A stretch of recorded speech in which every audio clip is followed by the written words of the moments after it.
Good afternoon, ladies and gentlemen. Let me check. I'm Jerry Cooley. You are. And you? I'm Deborah Nelson. So, how y'all doing, ladies and gentlemen? The spring, I think, is finally sprung. I think maybe where there's no chance of any more snow drifts or anything. Blizzards. We probably will have a little more cool weather at night, but the pollen has covered everything. I have given up trying to wash my vehicle. I guess I'll just wait until spring is over and then try to wash it again. But we're glad that you have joined us. We have a subject matter.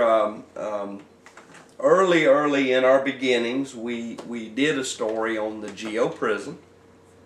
This is a private prison going in East Milton. The private prison in East Milton, and ladies and gentlemen, when you watch us, you know that you see something out in the public, but we're always here to explain to you what really happened.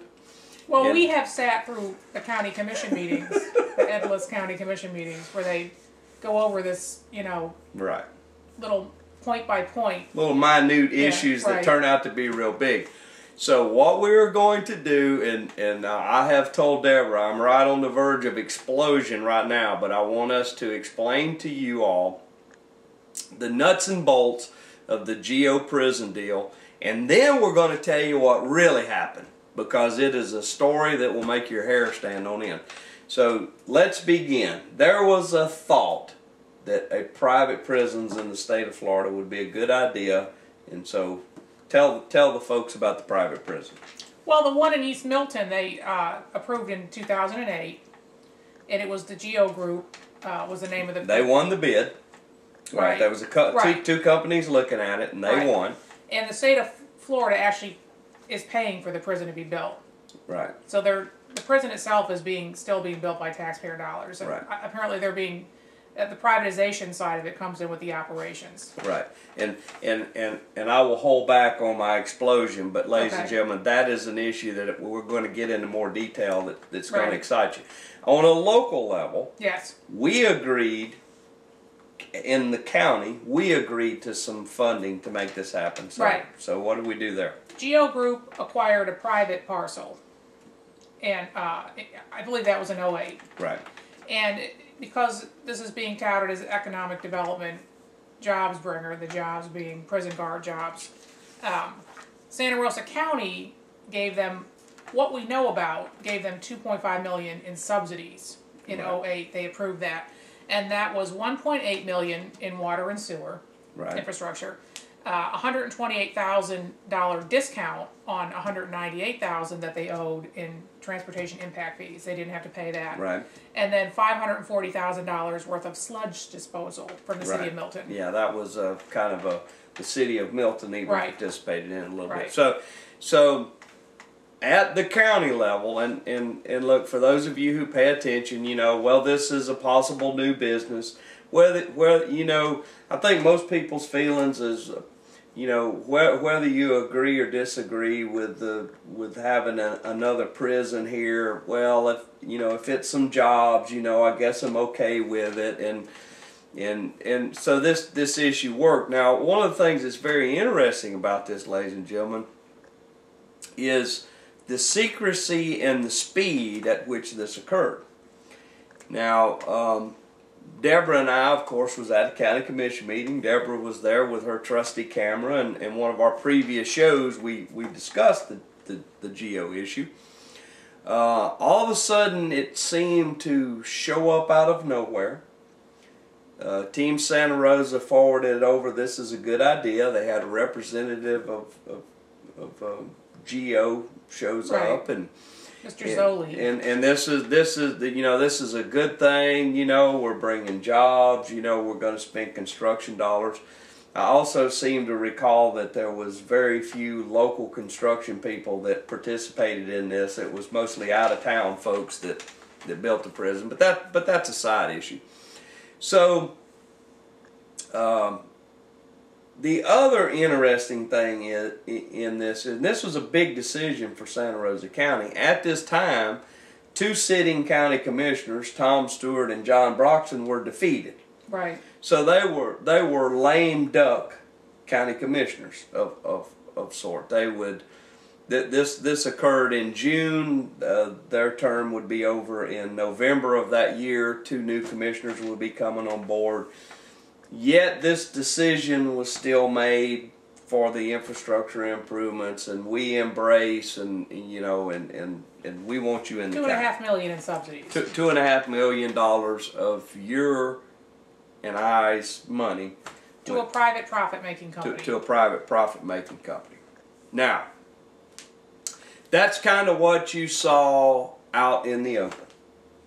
You know, to the untrained eye, here's an opportunity for jobs. We should fall over ourselves for the jobs. You know, here we go. Here it is. Good paying jobs. Let's all support this move, and life will be good. Okay. Well, ladies and gentlemen, here's the other side of the story to it, and it happens to pull in a fellow that you have all heard about in the news, Representative Ray Sampson, former Speaker of the House for the state of Florida. And at the current time, Mr. Sampson is being investigated by Mr. Willie Maggs over a $8 million hangar project that kind of looked a little suspicious, and they're looking at it. Right. Deborah and I have kept track of this project, and we had a few pieces. Matter of fact, we had, through public record, some of the emails that we found where there was late night meetings at Team Santa Rosa and things of that nature, which certainly brought our level of curiosity up. And this was during the time period where they were subject to Sunshine Law, but were not following Sunshine Law. Right, yeah, and that's a very important point. I'm glad you made it. You understand that it was not until till 2009 until they finally opened their meetings and really started following the law as prescribed by the law. So here we have their meeting behind closed doors, and Team Santa Rosa participating in it. One of the interesting things that came out in our study of this is some dates. Now, there's some evidence that in February of 2008 there was already discussions going on at Team Santa Rosa about this private prison. Okay, folks, the interesting thing is that it was not until April the 4th of 2008 did the information come from the legislature that this was a plan. Right. So, there's been a few things that's kind of ticked us along, but one of the things that has, and I said earlier that we're going to get into it a little bit deeper. Ladies and gentlemen, I want you to think about this for a moment. Here is a private corporation who wants to do business with the state. You have an elected state representative, and let me assure you, he was not the only one that participated in this. He had to have help. They appropriated $110 million of your money. At the same time, they were cutting dollars going to your children's education, I might add. They spent $110 million of your money and handed it to a private corporation.